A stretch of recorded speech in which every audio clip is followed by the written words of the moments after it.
O grito rasgou o silêncio da mansão como uma lâmina, um som primitivo de puro terror que fez Emily Carter saltar da cama, o coração a martelar contra as costelas. Era sua primeira noite na propriedade Sterling, e já a quietude opressiva que prometia uma noite tranquila tinha sido quebrada. O som não se repetiu.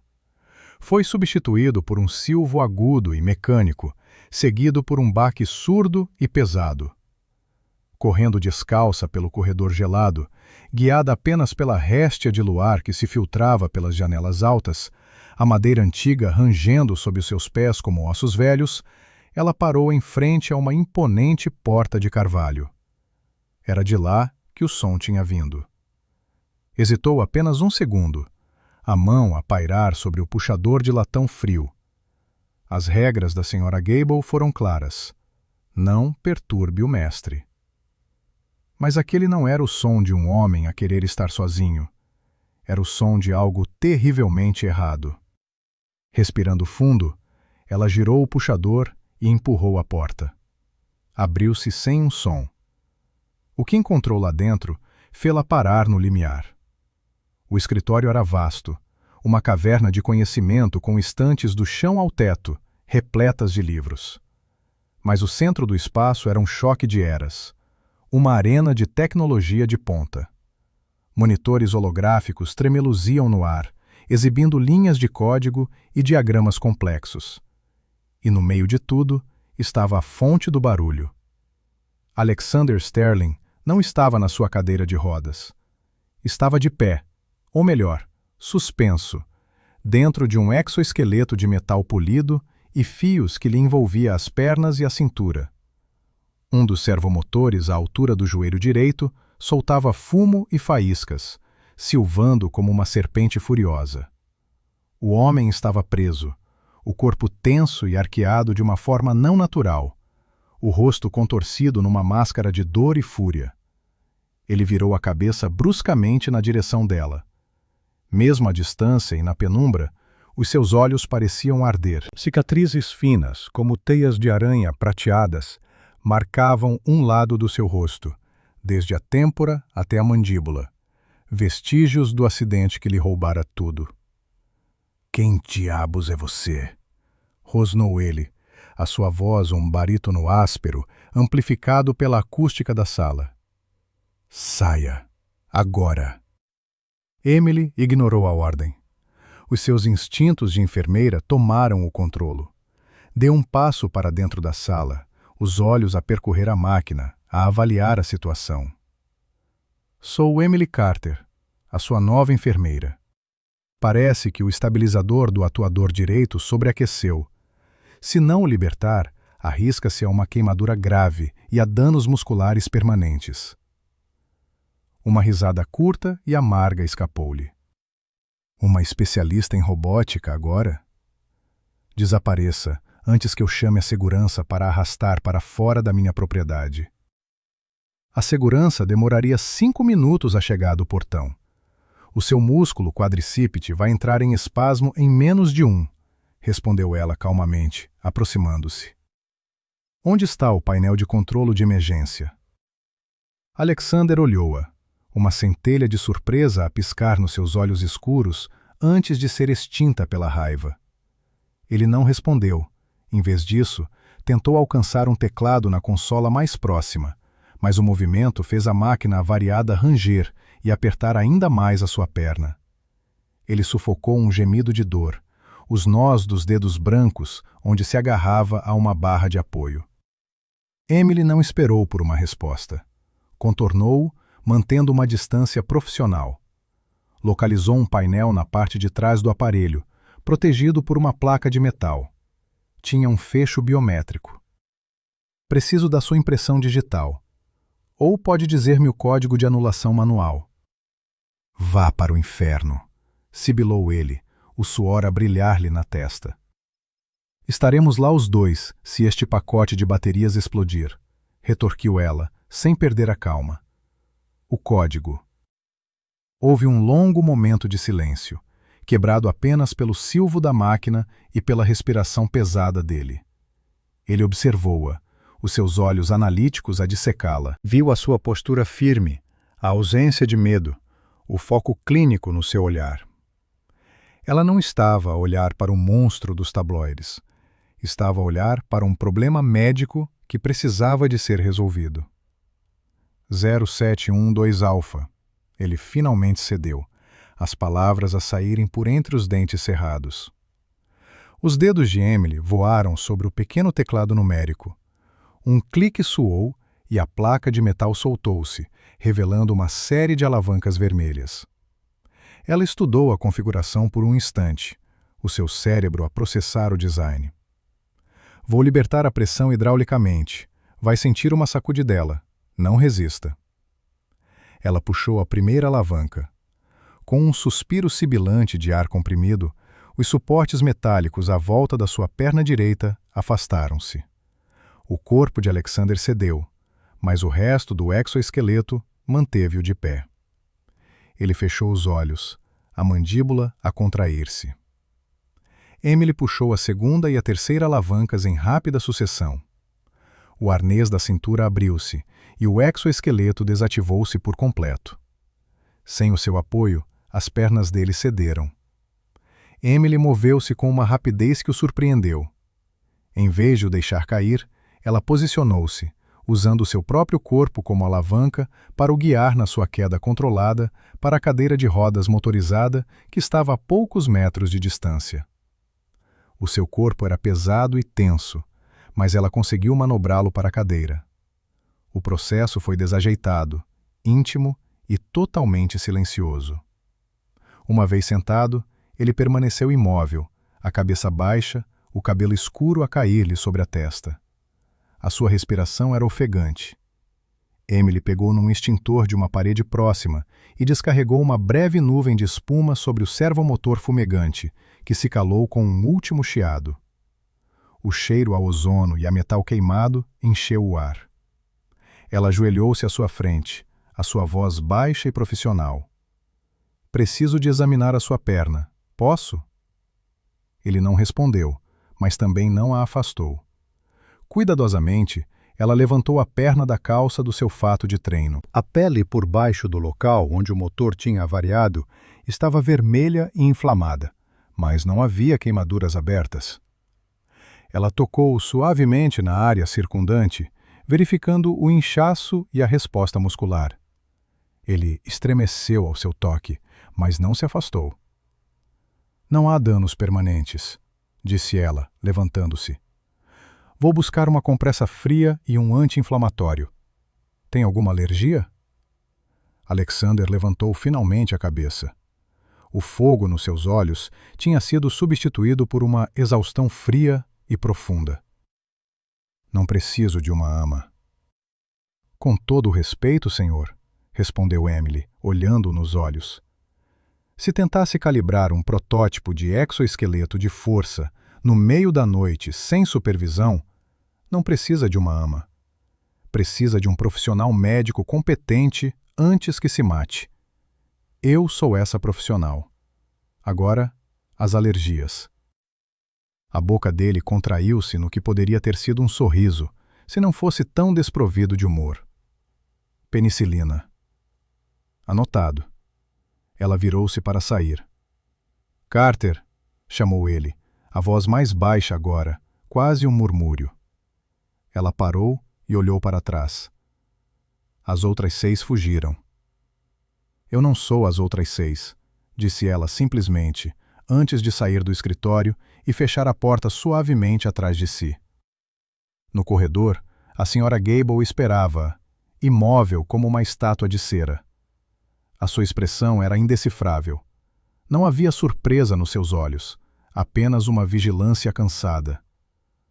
Houve um problema, disse Emily, mantendo a voz neutra.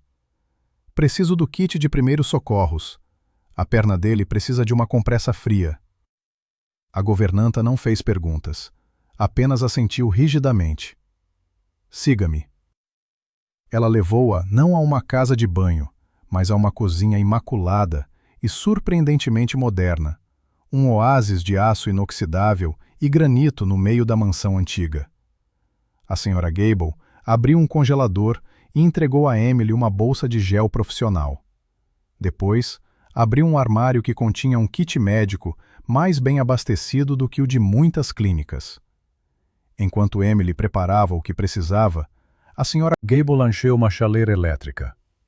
"Ele não dorme", disse a mulher mais velha, sem olhar para Emily. A declaração pairou no ar, não como uma desculpa, mas como um facto. Não desde o acidente.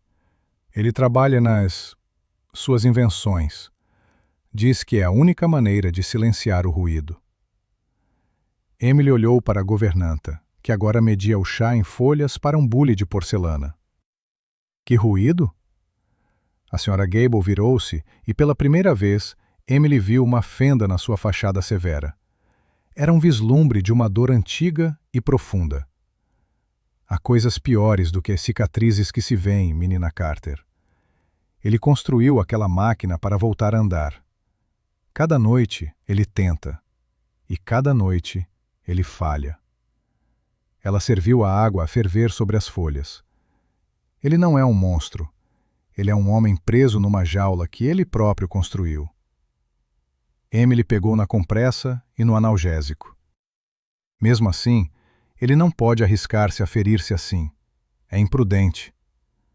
A imprudência é tudo o que lhe resta, respondeu a senhora Gable, colocando uma chávena e um pires no balcão. O chá estará pronto quando voltar. Beba-o. A noite será longa. Voltando ao escritório, Emily encontrou Alexander exatamente onde o deixara, a olhar para o exoesqueleto danificado com uma expressão sombria. Ela aproximou-se sem dizer uma palavra, ajoelhou-se e aplicou a compressa fria na sua perna. Ele inspirou bruscamente com o contato frio, mas não protestou. Ela trabalhou em silêncio, envolvendo a perna com uma ligadura para manter a compressa no lugar. Quando terminou, colocou 2 comprimidos e um copo de água na mesa ao lado dele. "Para a inflamação", disse ela. Ele olhou para os comprimidos, depois para ela. "Por que é que aceitou este trabalho? O dinheiro não pode ser assim tão bom." "Fui despedida do meu último emprego por fazer a coisa certa", disse ela, ajeitando os seus materiais. Tornou-se um hábito. Ele observou-a por um momento. "E o que é a coisa certa agora, senhora Carter?" "Garantir que o meu paciente sobrevive às suas próprias invenções até de manhã", respondeu ela. "Tente descansar um pouco, Sr. Sterling. O trabalho de laboratório pode esperar." Ela dirigiu-se à porta, mas antes de sair, olhou para um canto da sala que não tinha notado antes. Num cavalete, coberta por um lençol, estava uma tela grande. Curiosa, ela deu um passo naquela direção. "Não toque nisso." A voz dele foi cortante, mais afiada do que antes. Emily parou imediatamente, as mãos no ar. "Peço desculpa." O silêncio esticou-se. Ela esperava que ele a mandasse embora novamente. Em vez disso, ele disse, a voz baixa. Foi a última coisa que ela pintou. Emily virou-se lentamente. A exaustão no rosto dele parecia ter se aprofundado, gravando novas linhas à volta dos seus olhos. Ele não estava a olhar para ela, mas para a tela coberta, como se pudesse ver através do lençol. "A sua esposa", sussurrou Emily, mais uma afirmação do que uma pergunta. Ele assentiu, um movimento quase imperceptível. Ela dizia que a minha obsessão com o código era desprovida de alma. Ela pintava. Encontrava a ordem no caos das cores. Eu encontrava-a em equações. Ele fez uma pausa. Ela estava a trabalhar nela na manhã do acidente. Nunca a terminou. Emily ficou ali, no silêncio pesado daquela confissão. A atmosfera do quarto tinha mudado. Já não era apenas o laboratório de um gênio ferido. Era um mausoléu. Cada livro, cada monitor, a própria máquina quebrada, tudo parecia saturado de perda. "Deseja mais alguma coisa, Sr. Sterling?" perguntou ela suavemente, voltando ao seu papel profissional. Ele pareceu demorar um momento a regressar do lugar para onde a sua mente tinha viajado. Ele sacudiu a cabeça. Não. Deixe-me. Emily saiu, fechando a porta com um clique quase inaudível. A noite estava longe de ter acabado. Ela sabia que este trabalho seria mais do que apenas administrar medicamentos e supervisionar a fisioterapia. Era sobre navegar pelas ruínas de uma vida e tentar garantir que os destroços não engoliriam o homem que restava. E enquanto caminhava de volta pelo corredor escuro, ela percebeu que o grito que a acordara não fora apenas de dor física. Fora o som de um fantasma a lutar com as suas correntes. Senhor, a sua nova enfermeira está aqui, a senhora Carter, anunciou a senhora Gable, a sua voz um eco neutro no laboratório cavernoso. A cadeira de rodas motorizada virou-se com um zumbido quase silencioso. Alexander Sterling estava a manipular uma projeção holográfica de um braço mecânico, os seus dedos a dançar sobre um teclado de luz. A projeção dissolveu-se. O homem que, em tempos, devia ter sido imponente, agora parecia fundido com a sua tecnologia.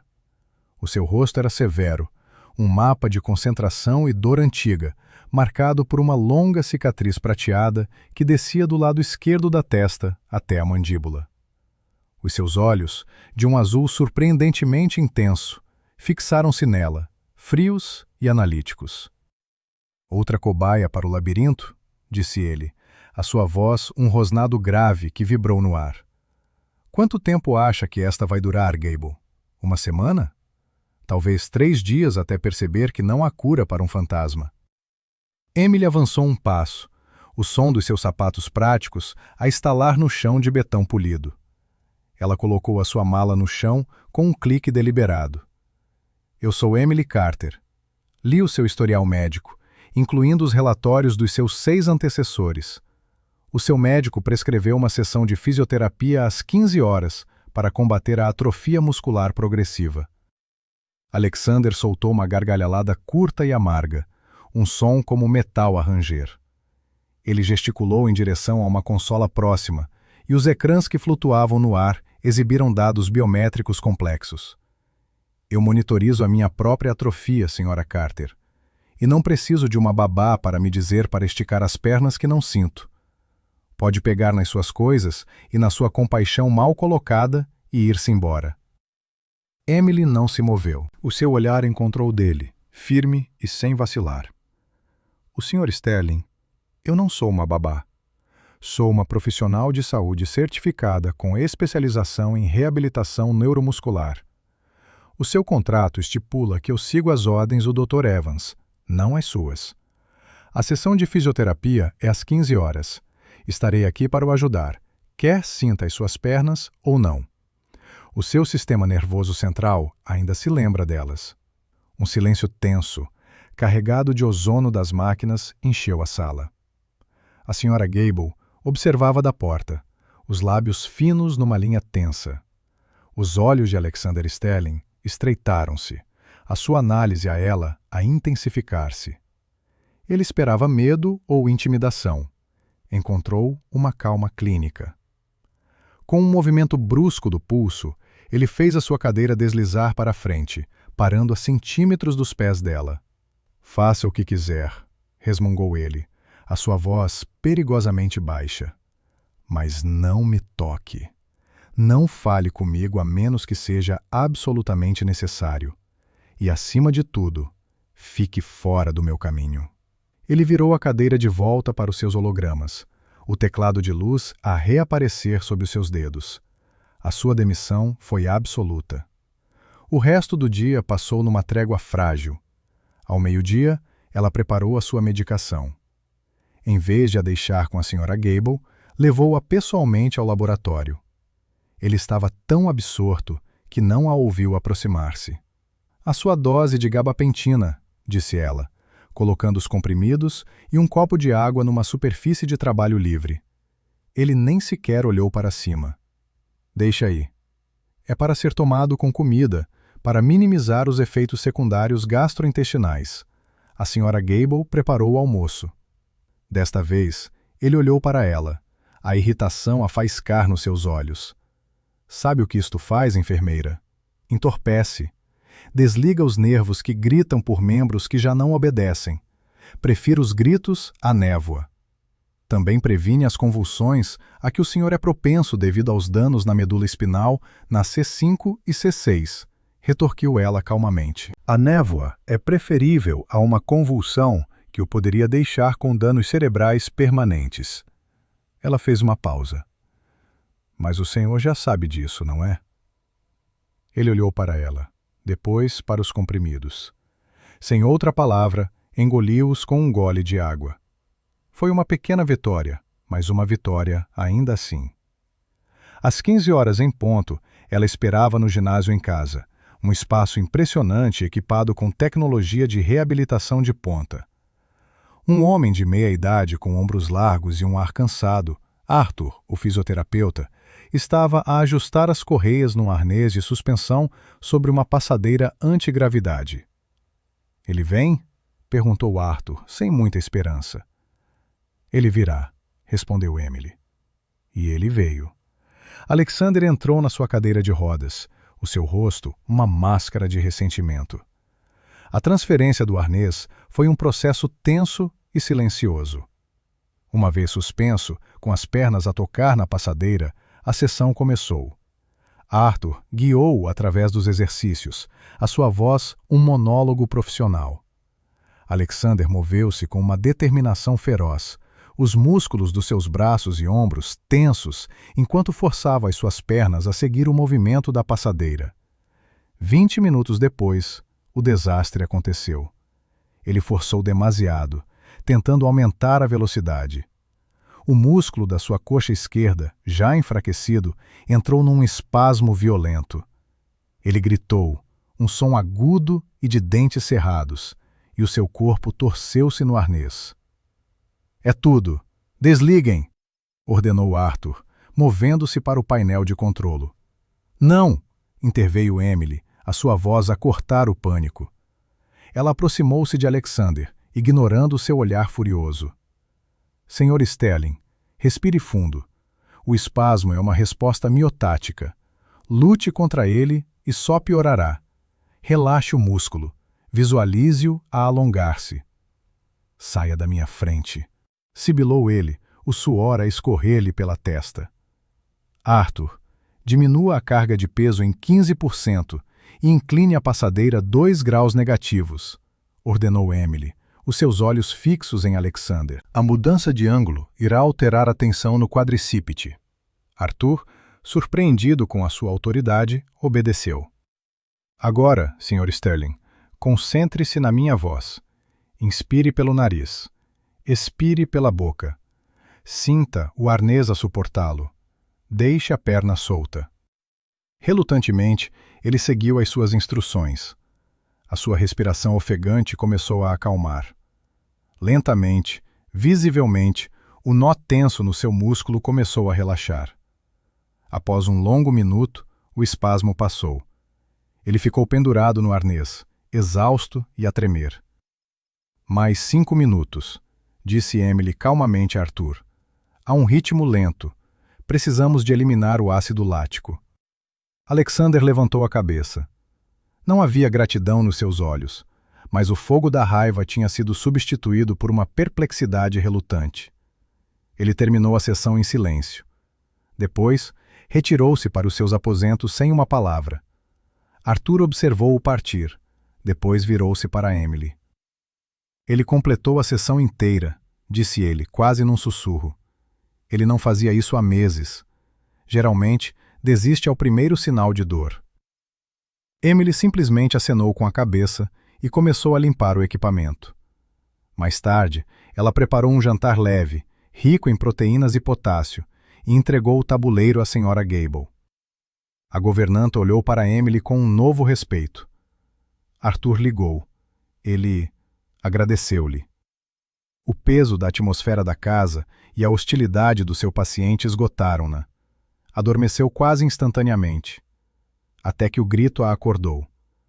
Não era como o som mecânico da noite anterior. Este era diferente. era um som de pura agonia, arrancado das profundezas de uma alma, um lamento que parecia fazer vibrar as próprias paredes. De pé em frente à porta dele num instante, o coração a bater contra as costelas, ela hesitou apenas por uma fração de segundo antes de a abrir. O quarto estava mergulhado numa escuridão quase total, quebrada apenas por um retângulo pálido de luar no chão. Alexander estava na sua cama, mas não estava a dormir. Estava a debater-se violentamente, preso nos lençóis como um animal numa armadilha, o corpo arqueado. Estava preso num pesadelo. Sarah! Não! O carro! A sua voz era um murmúrio rouco e quebrado. Filho, cuidado! O seu grito era um lamento, a voz quebrada por uma agonia que Emily raramente testemunhara. Era o som de um homem a reviver o inferno. Ela moveu-se através das sombras, os pés descalços, silenciosos no tapete grosso. Não o tocou imediatamente, sabendo que um toque súbito poderia piorar o terror noturno. Sr. Sterling, disse ela, a sua voz baixa e suave, o tom que usava para acalmar pacientes em pânico e desorientados. O meu nome é Emily. O senhor está seguro. Está no seu quarto na propriedade Sterling. É apenas um sonho. Ele continuou a debater-se, a sua cabeça a virar-se no travesseiro. A ponte está a ceder. O vidro... Murmurou o nome, Sarah, novamente. Não como um grito, mas como uma súplica partida. Emily estendeu a mão. Em vez de o tocar, ela pegou na mão dele, que se agitava no ar. Os seus dedos estavam gelados, apesar de o seu corpo estar encharcado de suor frio. Ela segurou-a com firmeza. Está tudo bem, Alexander, sussurrou ela, usando o seu primeiro nome instintivamente, uma âncora no presente. Estou aqui. O senhor não está sozinho. A ponte não está a ceder. O senhor está na sua cama. Ao seu toque, ele reagiu. O seu corpo inteiro ficou tenso e ele tentou puxar a mão. Larga-me! Gritou ele, os olhos ainda fechados. Sou eu, Emily, a sua enfermeira, disse ela, a sua voz inabalável, a sua mão firme. Está seguro. Ela repetiu as palavras como um mantra. Está seguro. Estou aqui. É apenas uma memória. A cada repetição, ela sentia a luta a diminuir. Lentamente, a tensão começou a abandonar o seu corpo. A sua respiração, antes uma série de arquejos rasgados, abrandou para um ritmo mais regular. Os seus movimentos tornaram-se menos violentos, até que ele ficou quieto, colapsando de volta no colchão, a sua mão ainda na dela. Ele não acordou, mas mergulhou num sono mais profundo e sem sonhos. Emily ficou ao lado dele por um longo tempo. À luz da lua, a cicatriz no seu rosto parecia menos uma marca de raiva e mais um trilho de lágrimas gravado na pele. Com cuidado, ela soltou a sua mão. Ao fazê-lo, os seus dedos roçaram em algo duro e frio na mesa de cabeceira. Era uma moldura de prata, virada para baixo.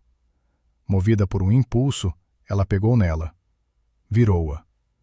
Era a fotografia de uma mulher com um sorriso radiante e cabelo escuro que lhe caía sobre os ombros, e ao lado dela, um menino de talvez 7 ou 8 anos, com os mesmos olhos azuis intensos de Alexander. Ele tinha o braço à volta do pescoço da mulher, a rir para a câmara. Sarah. E o seu filho. Com um cuidado infinito, ela colocou a moldura de pé, puxou o cobertor sobre o ombro de Alexander e saiu silenciosamente do quarto, fechando a porta atrás de si com um clique quase inaudível. O seu paciente não era um monstro. Era um sobrevivente, assombrado pelos fantasmas daqueles que não o eram. E o seu trabalho, ela percebeu agora, não era apenas cuidar do corpo, mas também montar guarda contra as sombras que tentavam consumir o que restava da sua mente. Na manhã seguinte, o pequeno almoço foi servido num silêncio profundo que parecia mais pesado do que as paredes de carvalho da sala de jantar. À luz do sol, entrava pelas janelas altas, pintando longos retângulos dourados sobre a mesa polida, mas não conseguia dissipar a sombra que pairava entre eles. Alexander estava na sua cadeira de rodas à cabeceira da mesa, o rosto pálido e desenhado pela exaustão. Ele não olhou para Emily quando a Sra. Gable lhe serviu o café, mas ela sentiu o peso do seu olhar a estudá-la enquanto ela colocava açúcar no seu próprio chá. O único som era o clique suave dos talheres contra a porcelana. Foi ele quem quebrou o silêncio, a sua voz baixa, despojada da sua habitual aresta de aço. O que aconteceu na noite passada? Emily pousou a sua chávena com um movimento deliberado. O senhor teve um pesadelo. Ele olhou para as suas próprias mãos, que repousavam imóveis no seu colo, como se pertencessem a outra pessoa. Eu gritei? Sim, respondeu ela suavemente, sem um pingo de julgamento. Ele engoliu em seco, um movimento visível na sua garganta. Disse: nomes? A pergunta era frágil, carregada de um medo que ele tentava desesperadamente esconder. Disse o nome da sua esposa e do seu filho, disse Emily, encontrando seu olhar diretamente. A honestidade era uma ferramenta mais limpa do que a evasão. Ele desviou o olhar, fixando-o num ponto vazio para lá da janela. Como é que me acalmou? Uma presença calma e uma voz tranquilizadora são muitas vezes mais eficazes do que acordar um paciente abruptamente de um terror noturno. Apenas o ancorei no presente. Ele ficou em silêncio por um longo momento, processando as suas palavras. A Sra. Gable moveu-se silenciosamente no fundo, reabastecendo um jarro de água. A sua presença, uma testemunha discreta da mudança sísmica que ocorria. As outras... elas fugiram, disse ele, as palavras quase inaudíveis, ditas para a toalha de mesa. Uma delas fez as malas no meio da noite. Eu não tenho medo de pessoas que sofrem, Sr. Sterling, disse Emily, a sua voz firme, mas gentil. É para isso que aqui estou. Essa resposta pareceu quebrar algo dentro dele. Ele ergueu a cabeça e, pela primeira vez, não havia fúria ou desdém nos seus olhos. Havia apenas um vasto e desolado cansaço, e talvez uma centelha minúscula de algo novo. Confiança. Nas semanas que se seguiram, a hostilidade de Alexander foi substituída por uma aceitação relutante. A rotina instalou-se, mas a sua textura mudou. As sessões de fisioterapia tornaram-se o campo de batalha, onde ele travava uma guerra contra o seu próprio corpo. Numa tarde particularmente brutal, enquanto ele estava suspenso no arnês sobre a passadeira, os músculos a tremer de esforço, ele parou de repente. Não consigo, ofegou ele, o suor a pingar do seu queixo. É inútil. Esta perna está morta. Os sinais mioelétricos no monitor dizem o contrário, contrapôs Emily calmamente, apontando para um ecrã que exibia gráficos flutuantes. A conexão neuronal é fraca, não está morta. O sinal está a tentar chegar lá. O senhor só precisa de construir a ponte. Tente novamente. Foque-se no músculo tibial anterior. Visualize o comando a viajar pela sua espinha. Ele olhou para ela, depois para o ecrã, e depois para sua própria perna. Com um rugido de frustração, ele tentou. Um músculo na sua canela contraiu-se visivelmente. Foi um movimento minúsculo, quase imperceptível, mas foi real. Os olhos dele arregalaram-se. Arthur, o fisioterapeuta, susteve a respiração. Isso, sussurrou Emily. Isso é uma vitória. As refeições silenciosas foram gradualmente preenchidas com conversas. Primeiro, sobre o trabalho dele. Uma noite, no laboratório, enquanto ele lutava com o código para uma nova mão protética, ele começou a explicar-lhe o problema, mais para si mesmo do que para ela. A latência no feedback áptico é demasiado alta. O utilizador sente a textura meio segundo depois de a tocar. É desorientador. Emily observou os diagramas holográficos. Quando um paciente perde a sensibilidade numa mão, Por vezes, ensinamo-lo a compensar com a audição. O som de um objeto a ser arranhado, o som dos dedos a fecharem-se. O cérebro adapta-se. E se o feedback não for apenas uma vibração, mas um perfil de som subtil e único para cada textura? Alexander parou, os seus dedos pairando sobre o teclado de luz. Ele olhou para ela, verdadeiramente surpreendido. Compensação sensorial cruzada. É uma abordagem biológica, não mecânica. Poderia funcionar. Ele voltou-se para a consola, uma nova energia a crepitar à sua volta. Gable, traga café para a enfermeira Carter. Ela vai ficar até tarde. A confiança dele cresceu. Ele começou a falar, não sobre o acidente, mas sobre a vida que tinha tido antes. Numa tarde de sol, enquanto ela o empurrava pelo jardim, ele parou junto a um canteiro de rosas de um tom de pêssego profundo. Estas eram as favoritas de Sarah, disse ele, a sua voz suave. Ela dizia que eram teimosas. Mesmo depois da geada, encontravam sempre uma maneira de voltar. Uma tarde, ele pediu-lhe ajuda para organizar os arquivos do seu escritório em casa, uma sala que tinha permanecido intocada, coberta por uma fina camada de pó e memória. Enquanto passavam por caixas de documentos financeiros, Alexander parou, uma pasta de arquivo na mão. A sua testa franziu-se. Ele estava a olhar para o relatório oficial do acidente de viação. Sempre houve algo que me incomodou nisto, murmurou ele. Ele tirou as folhas presas por um clipe. A investigação concluiu que foi uma falha mecânica. O cabo do travão rompeu-se. Mas eu tinha mandado fazer a revisão do carro na semana anterior. Eram meticulosos. Emily sentou-se na cadeira em frente à sua secretária, observando-o. O que está a pensar? Ele pousou o relatório e pegou noutra pasta que estava ao lado. Tinha a etiqueta. Proposta de fusão Thorne, rascunho. Ele abriu-a. Estava cheia de notas nas margens, com a sua caligrafia forte. Sublinhados, pontos de interrogação e ao lado de uma cláusula sobre a venda da divisão de I&D, um não, riscado com tanta força que quase rasgara o papel. Ele olhou para ela, os seus olhos azuis agora claros e afiados como cacos de vidro. Estou a pensar no meu sócio, Mark Thorne. Construímos esta empresa juntos, mas nos meses que antecederam o acidente, estávamos em guerra.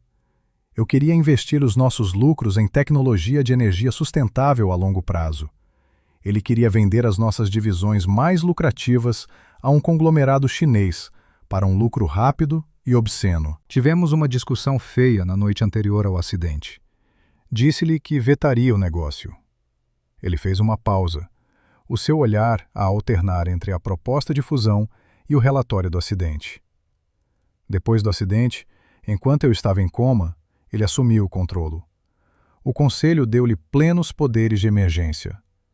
A primeira coisa que ele fez foi iniciar as negociações para vender exatamente as divisões de que tínhamos falado.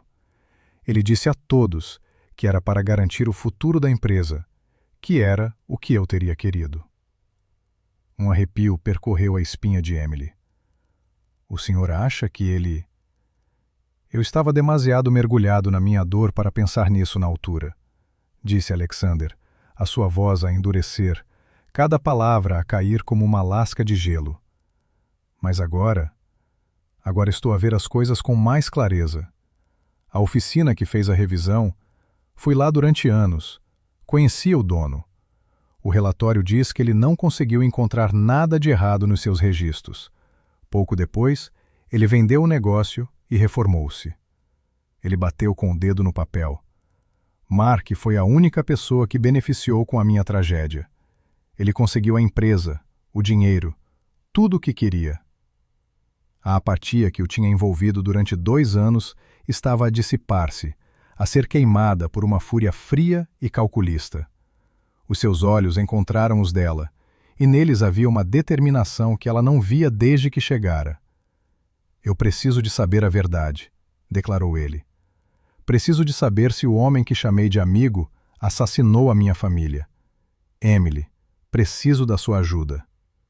O que precisa que eu faça? perguntou ela sem hesitação. A sua lealdade já não era apenas profissional, era pessoal. O escritório de Alexander transformou-se num quarto de guerra improvisado. Os monitores holográficos que antes exibiam código de programação agora mostravam mapas, cronogramas e organogramas da empresa. Ele pegou no telefone. "Ponha-me em contato com Bastos", disse ele ao seu assistente do outro lado da linha. Houve uma pausa. Sim, esse Bastos. Diga-lhe que é Alexander Sterling. Ele vai atender. Enquanto lhe falava, a sua voz mudou, perdendo a fragilidade do paciente e recuperando o tom de comando de um CEO. Bastos, preciso de si. Discreto, fora dos registros. Uma investigação sobre um acidente de viação de há 2 anos. O meu. Emily, entretanto, sentou-se noutra consola. Com a sua atenção meticulosa aos detalhes, começou a digitalizar os documentos, a criar um sistema de ficheiros encriptado e a cruzar referências de datas e transações financeiras. Onde é que uma enfermeira aprende a configurar chaves de encriptação PGP? Perguntou Alexander, observando-a depois de desligar o telefone. Os registros hospitalares são mais confidenciais do que alguns segredos de Estado, respondeu ela sem desviar o olhar do ecrã. Eu adapto-me. A energia na mansão mudou. Já não estava pesada de tristeza, mas crepitava com um propósito perigoso. Passaram 3 dias a trabalhar incessantemente. Emily organizou cronogramas, fez chamadas discretas para antigos funcionários da empresa sob o pretexto de tratar de assuntos médicos de Alexander e reuniu todos os artigos de notícias e relatórios públicos sobre o negócio de Thorne. No final do 3º dia, o telefone seguro de Alexander tocou. Era Bastos. Alexander atendeu em alta voz. "Sterling", disse a voz grave do outro lado. "Tenho algo para si. A oficina. O dono, um tipo chamado Miguel Silva. Ele não se reformou. Ele desapareceu." "O que quer dizer com desapareceu?" perguntou Alexander, inclinando-se para a frente na sua cadeira. "Quero dizer que a sua mulher pensava que ele tinha ido pescar durante o fim de semana. Nunca mais voltou. A polícia não encontrou nada, mas eu encontrei. Uma semana depois do seu acidente, alguém comprou um bilhete de avião só de ida para o Rio de Janeiro em nome dele. Foi pago em dinheiro vivo num balcão do aeroporto. A conta bancária dele nunca mais foi tocada. Ele evaporou-se." Um silêncio tenso encheu o escritório. Emily e Alexander trocaram um olhar. Não era uma prova, mas era um fio solto. E Alexander Sterling estava prestes a puxá-lo com toda a sua força. "Encontre-o, Bastos", disse Alexander, a sua voz mortalmente calma. "Encontre Miguel Silva. Custe o que custar." O primeiro relatório de Bastos foi um balde de água fria despejado sobre uma chama de esperança. A sua voz, granulada e sem emoção através do altifalante seguro do escritório, encheu o silêncio. O mecânico que fez a última revisão ao carro, um homem chamado Ricardo Alves, desapareceu. Vendeu a oficina, a casa e evaporou-se. Pagaram-lhe em dinheiro, uma quantia avultada, no dia seguinte à venda. Não há rastro digital, Alexander. Quem quer que tenha organizado isto, foi profissional. Um som de frustração, baixo e gutural, escapou de Alexander. A sua mão fechou-se num punho sobre o braço da sua cadeira de rodas. Um beco sem saída. "Ainda não", disse Emily, a sua voz calma cortando a tensão. Ela estava de pé junto a uma das consolas holográficas, os seus olhos fixos nos dados que Bastos tinha enviado. Um rastro de dinheiro pode ser lavado, mas o comportamento humano deixa sempre um padrão. Ele não pode simplesmente deixar de existir. Ela virou-se para Alexander. "Deixe-me ver os arquivos da empresa. Os relatórios financeiros de Thorne, desde os 6 meses anteriores ao acidente." Alexander olhou para ela, uma sobrancelha arqueada. "O que espera encontrar que os meus auditores não encontraram? Eles procuravam irregularidades financeiras. Eu estou à procura de um sintoma", respondeu ela. Em medicina, quando não se consegue identificar o patógeno, procura-se a resposta inflamatória do corpo. A empresa é o corpo. O acidente foi o trauma. Thorne é a infecção. Deve haver uma inflamação em algum lugar nas contas. Intrigado e com poucas outras opções, Alexander deu-lhe acesso total. Durante dias, o laboratório transformou-se no seu santuário. Emily mergulhou em folhas de cálculo, registros de transações e relatórios de despesas, aplicando a mesma metodologia forense que usava para rever prontuários médicos complexos. Ela trabalhava até tarde, à luz dos monitores a projetar diagramas e números no seu rosto concentrado. Alexander observava-a em silêncio, uma mistura de ceticismo e admiração relutante. Aqui, disse ela numa noite, a sua voz quebrando o zumbido das máquinas. Eram quase 3 da manhã. Alexander estava a trabalhar no novo algoritmo de controlo motor, mas a sua atenção estava dividida. Ela apontou para uma projeção no ar. Uma série de pagamentos a uma empresa de consultoria fantasma. Inovação Litoral, LDA. Foi constituída 3 semanas após o acidente. Os pagamentos começaram 1 mês depois. São pequenos, consistentes. 3.000 euros, no último dia útil de cada mês.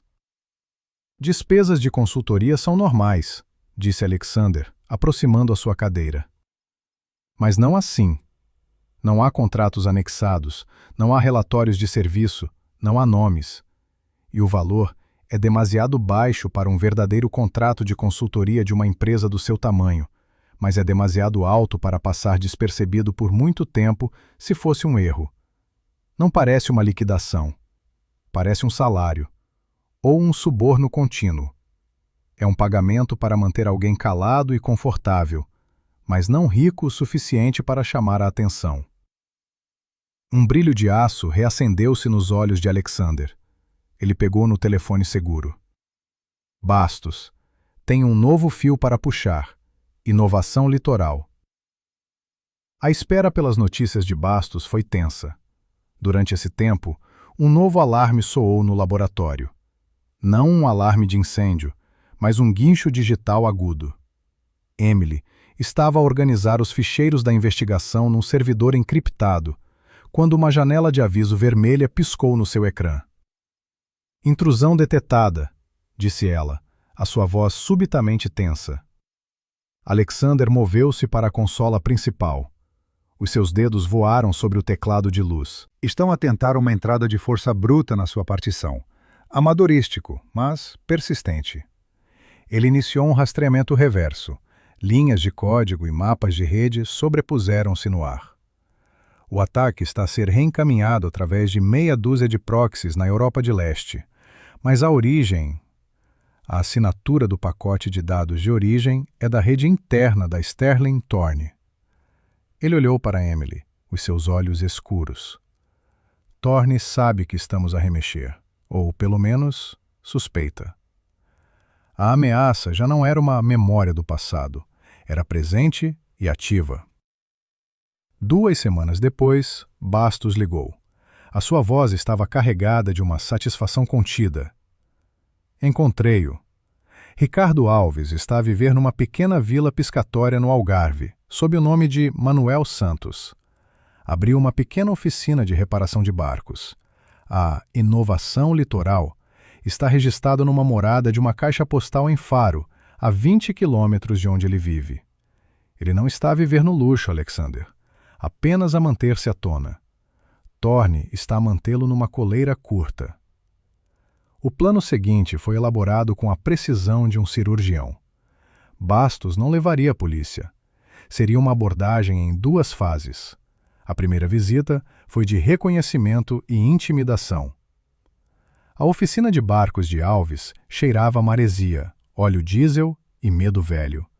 Bastos encontrou-o a lixar o casco de um pequeno barco de pesca, o pó de fibra de vidro a agarrar-se ao seu suor. Quando Bastos se apresentou, mostrando uma identificação falsa de uma companhia de seguros, Alves ficou pálido. Não sei do que está a falar, gaguejou Alves, limpando as mãos num pano sujo. Um acidente trágico, disse Bastos, a sua voz neutra, os seus olhos a nunca deixarem os do mecânico. Um Mercedes S-Class, uma falha no cabo do travão, uma família destruída. Soa-lhe familiar, Sr. Alves? O meu nome é Santos. Cometeu um erro. As mãos de Alves tremiam tanto que ele as enfiou nos bolsos. Bastos deu um passo mais perto, baixando a voz. Não há erros, apenas consequências. Mark Thorne não o pode proteger para sempre. Ele não insistiu. Retirou-se, deixando o mecânico a marinar no seu próprio pânico. Ele está assustado, mas leal, ou com mais medo de Thorne, relatou Bastos. Precisamos de uma alavanca maior. Foi a vez de Alexander. Ele mergulhou de volta nos arquivos da empresa, mas desta vez não procurava o rastro de Alves. Procurava as fraquezas de Thorne. Com a sua mente brilhante para estratégia e finanças, ele dissecou cada negócio, cada aquisição, cada relatório trimestral que Thorne tinha supervisionado. E encontrou-as. Negócios paralelos, usando subsidiárias para inflacionar contratos. Desvio de fundos de projetos de I&D para contas offshore nas Ilhas Caimão. Evidências de fraude que antecediam o acidente por anos. Thorne não era apenas um assassino por negligência. Era um ladrão compulsivo e sistemático. Alexander compilou tudo num dossiê digital impecável. Armado com esta nova munição, Bastos fez uma segunda visita a Ricardo Alves. Desta vez, não houve subterfúgios. Ele entrou na oficina poeirenta e encontrou Alves a beber uma cerveja barata, os olhos injetados de sangue. Bastos não o acusou. Colocou um tablet fino sobre a mesa de trabalho gordurosa. Mark Thorne é um navio a afundar-se, disse Bastos calmamente. Deslizou o dedo pelo ecrã, mostrando extratos bancários de contas em Zurique, e-mails encriptados detalhando transações fraudulentas, projeções da inevitável implosão da empresa assim que aquilo viesse a público. Isto é a prova. Não é uma questão de se ele for apanhado, Alves. É uma questão de quando. E quando o navio afundar, os ratos como você são os primeiros a afogar-se. Acha que ele o vai proteger? Ele vai entregá-lo aos federais como um cão para salvar a própria pele. Alves olhou para as provas, a cor a drenar do seu rosto. Alexander Stelling não quer vingança contra si, continuou Bastos, a sua voz a tornar-se um sussurro conspiratório. Ele quer justiça contra o homem que matou a sua mulher e o seu filho. Ele está a oferecer-lhe um salva-vidas. Coopere, conte-nos tudo, e ele garante-lhe imunidade total e proteção de testemunha. O seu nome nunca aparecerá num tribunal. Ele arranjar-lhe-á uma nova vida, uma vida real, longe disto. Continue a proteger Thorne e afunda-se com ele. A escolha é sua. Bastos deixou o tablet na mesa. Tem 24 horas para me contactar. E saiu. 3 dias depois, um pacote seguro chegou à mansão Sterling. Continha uma única pendrive. Não havia nenhuma nota. Emily inseriu-a na consola. A pasta continha um único ficheiro de áudio. Ela pressionou play. A voz de Ricardo Alves, quebrada e rouca, encheu o silêncio do laboratório. Ele veio à oficina. Thorne, começou Alves. Disse que o Sterling estava a bloquear um negócio que ia fazer todos ricos. Disse que precisava de um aviso, apenas um susto, para o afastar dos negócios por umas semanas. A voz dele falhou. Ele pagou-me 50 mil, em dinheiro. Disse para danificar o cabo do travão, apenas desgastá-lo, para que falhasse na próxima revisão, ou talvez numa travagem mais brusca. Não era suposto romper-se daquela maneira. Houve o som de um soluço abafado. Mas choveu naquela noite. A estrada estava escorregadia. Ele devia estar a ir rápido demais. Eu vi nos jornais a mulher, a criança. Eu nunca quis. Oh, Deus, eu nunca quis aquilo. Quando a gravação terminou, um silêncio pesado e profundo assentou sobre a sala. Alexander não se moveu.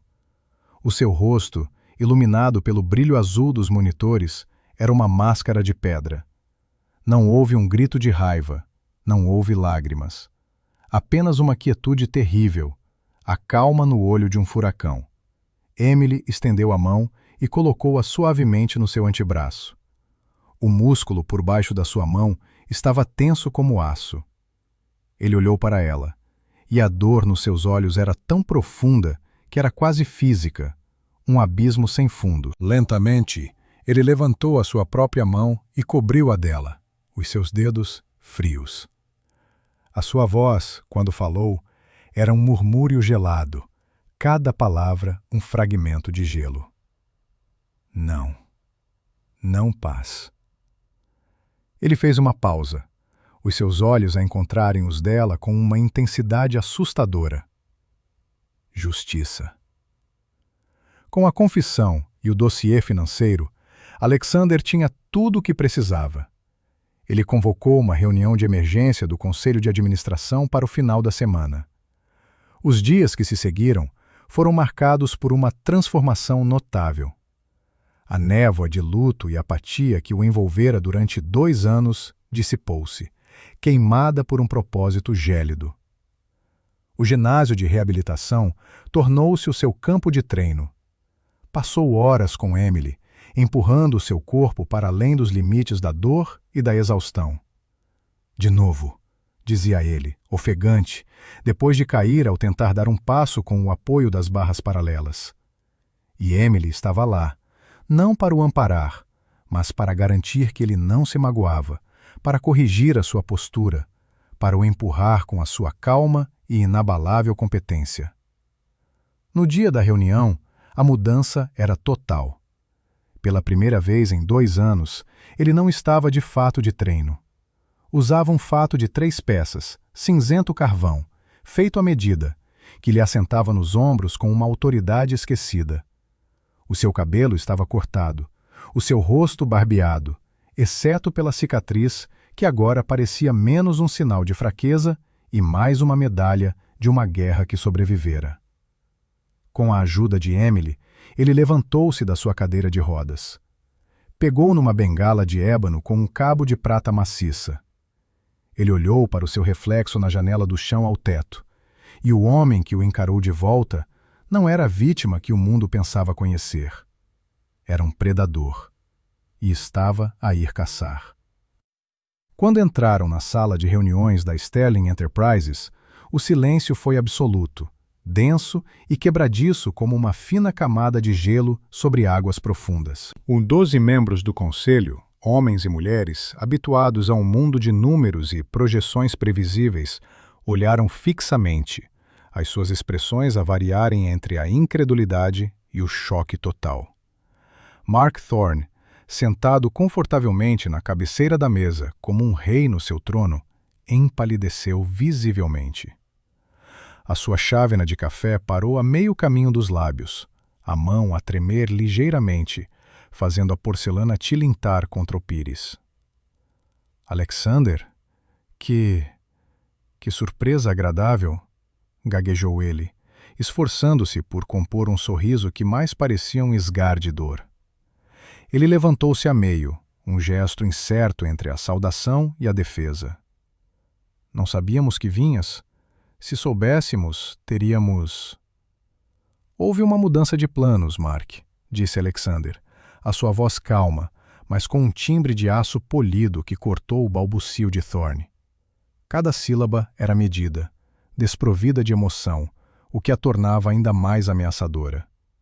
Apoiando-se subtilmente numa bengala de ébano com um cabo de prata, ele caminhou lentamente, deliberadamente, até ao outro extremo da longa mesa de mogno. Cada passo era um eco sonoro da sua presença recuperada. Emily seguia-o a uma distância discreta, a sua postura calma e profissional, uma presença silenciosa que, de alguma forma, amplificava a gravidade do momento. Ela carregava uma pasta fina e um tablet. Surpreende-me que tenhas convocado esta reunião sem me informar, Mark, continuou Alexander, parando na cabeceira oposta da mesa e virando-se para encarar o seu sócio. Afinal, ainda detenho 51% das ações com direito a voto. Thorne recuperou um pouco da sua compostura. Claro, Alexander, mas com a tua condição, o conselho concordou que eu deveria assumir a liderança diária. Foi para te proteger, para proteger o teu legado. A sua voz era melosa, mas os seus olhos moviam-se nervosamente entre Alexander e os outros membros do conselho, procurando aliados. O meu legado, repetiu Alexander, o canto da sua boca a contrair-se. Vamos falar sobre isso. Ele fez um gesto a Emily, que ligou o tablet a um projetor. O ecrã gigante na parede, que momentos antes exibia gráficos de lucros trimestrais, ficou escuro por um instante, antes de exibir um único ficheiro de áudio. Antes de discutirmos o futuro desta empresa, precisamos de esclarecer um ponto do passado. O que se seguiu foi uma execução corporativa metódica, fria e brutal. Alexander não gritou, não acusou. Ele simplesmente apresentou os factos. Pressionou play. A voz quebrada e aterrorizada de Ricardo Alves encheu a sala. A confissão sobre o cabo do travão danificado a ecoar nas paredes de vidro. Os membros do conselho inclinaram-se para a frente, os seus rostos a endurecerem. Thorne saltou da cadeira. Isto é ridículo, uma farsa. Quem é este homem? Obviamente, foi pago para dizer estas mentiras. Alexander, o teu trauma está a fazer-te ver coisas. Alexander ignorou. Emily mudou a projeção. Apareceram no ecrã extratos bancários, transferências mensais, pequenas mas consistentes, de uma conta de despesas da Sterling Thorne para a empresa de fachada, Inovação Litoral, Litor Aldeia. Cada transação estava assinalada com uma data. Como podem ver, disse Alexander, a sua voz a manter-se perigosamente nivelada. Os pagamentos começaram no mês seguinte ao meu acidente e continuaram até o mês passado. Em seguida, ele projetou e-mails, conversas encriptadas entre Thorne e os executivos do conglomerado chinês, com data e hora. A primeira, a delinear os termos da venda da divisão de I&D, tinha sido enviada menos de 12 horas após o acidente de carro, enquanto Alexander ainda estava na sala de cirurgia. O horror e o nojo eram agora visíveis nos rostos de todos na sala. Uma das diretoras, Eleanor Vance, uma mulher de cabelos grisalhos e reputação impecável, olhou para Thorne com puro desprezo. Thorne estava branco como um fantasma, o suor a brilhar-lhe na testa. É uma mentira. Ele está louco. Isto é manipulação. Ele sempre me invejou. Invejei-te, Mark? Alexander finalmente permitiu que uma centelha de emoção transparecesse, uma fúria gélida. Eu chamei-te de irmão. Confiei-te a minha empresa. Confiei-te a minha família. Ele fez uma pausa, deixando o peso dessas palavras assentar. Mas a tua ganância era mais importante. Emily projetou o slide final. Era um dossiê completo, detalhando a fraude sistemática de Thorne, os negócios paralelos e as contas offshore, compilado com uma clareza forense. Enquanto chorava minha mulher e o meu filho, tu estavas a desviar fundos para as tuas contas nas Caimão. Foi o golpe de misericórdia. O silêncio na sala era agora pesado, acusador. Thorne olhou à volta, procurando desesperadamente um rosto amigo, mas encontrou apenas condenação. Os seus ombros caíram. A sua luta esvaiu-se. A polícia está à sua espera no átrio, Mark, disse Alexander calmamente. Podes explicar-lhes a tua versão. Nesse preciso momento, a porta da sala de reuniões abriu-se. 2 seguranças da empresa entraram, seguidos por um homem de fato cinzento, o detetive Moraes, o contacto de Bastos. Ele não olhou para mais ninguém a não ser para Thorne. Mark Thorne está detido por suspeita de conspiração para cometer homicídio e múltiplas acusações de fraude. Thorne desabou na sua cadeira, um homem quebrado, balbuciando incoerências. Ele armou-me uma cilada. Era só um susto. Eu não queria. A segurança escoltou-o para fora da sala, os seus protestos a ecoarem pelo corredor, antes de serem silenciados pelo fechar da porta. Alexander Sterling estava de volta ao comando. Após a reunião, quando todos se foram embora, oferecendo palavras de apoio chocadas e promessas de lealdade, Alexander e Emily ficaram sozinhos na vasta sala, com vista para a cidade cintilante. O sol da tarde lançava longas sombras através da sala, pintando o mogno com tons de ouro e sangue. Ele caminhou até a janela de vidro do chão ao teto, o som da sua bengala a marcar um ritmo lento e constante. Acabou, disse ele suavemente, a sua voz agora despojada da sua armadura de CEO. Era a voz de um homem no fim de uma longa guerra. Sim, respondeu Emily, aproximando-se dele, o som dos seus sapatos um contraponto suave ao da bengala dele.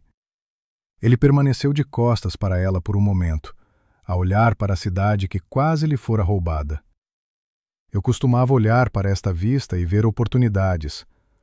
Depois do acidente, tudo o que via eram memórias. Fantasmas em cada arranha-céus. Ele virou-se para ela, e a intensidade no seu olhar fê-la prender a respiração. A autoridade do magnata tinha desaparecido, e no seu lugar estava o homem que ela vira gritar no escuro, o homem cuja mão ela segurara durante um pesadelo.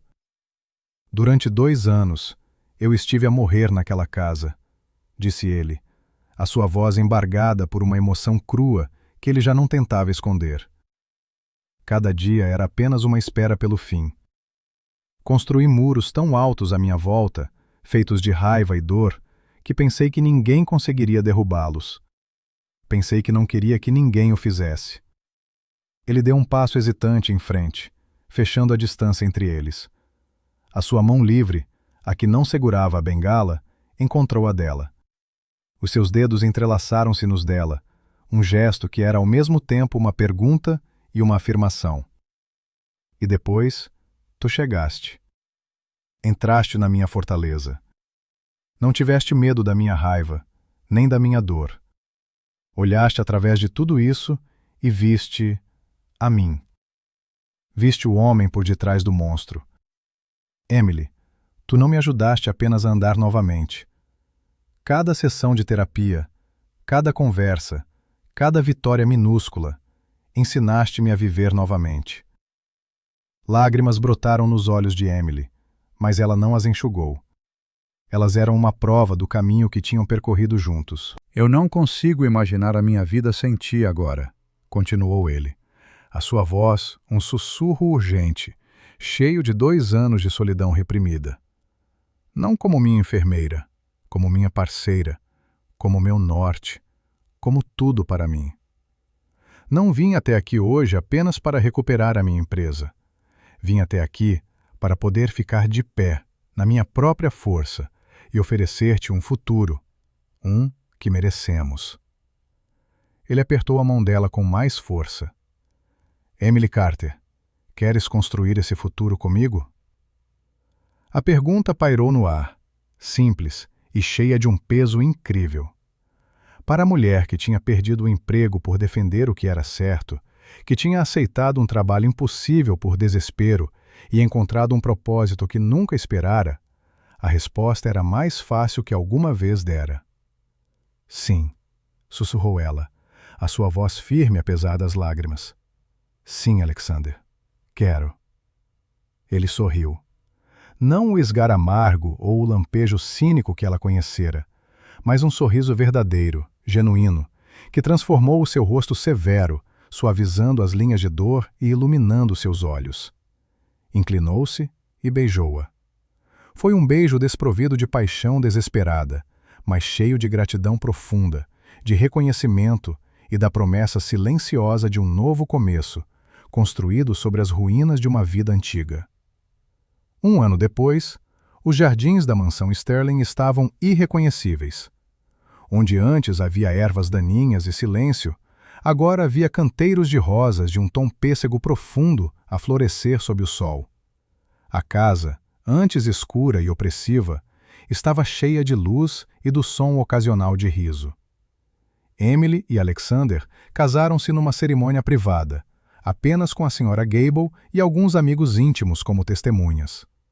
Juntos, tinham canalizado a dor do passado para um propósito.